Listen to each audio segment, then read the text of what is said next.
Unfortunately, I wasn't paying attention to time in the last video and I kind of ran it right to the end. So let's finish everything up. So the thing is we've got now our deflection from the load, our deflection from putting the redundant load back on. And so those have to be equal. A little bit more than just equal. They have to be equal because they have to sum up zero.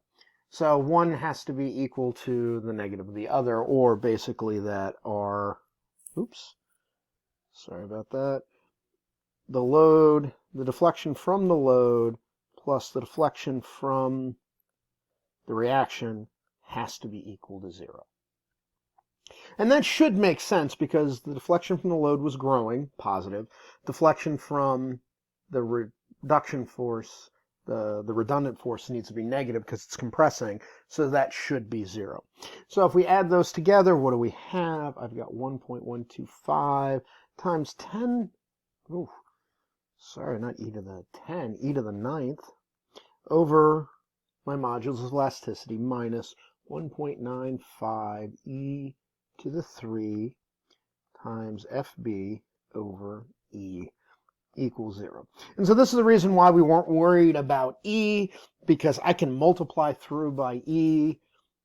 That'll cancel out E here, and I throw it against that mathematical black hole.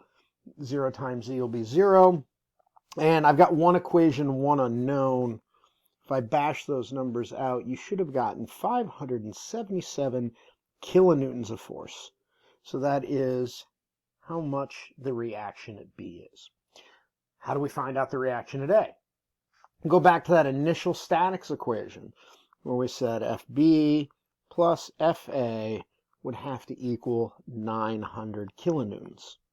And at this point, we just plug in FB, and then we find that FA is 323 kilonewtons.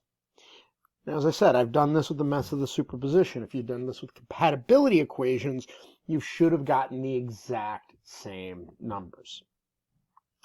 So, at that point, we'll call this one quits, and I'll start up the video for the second workshop.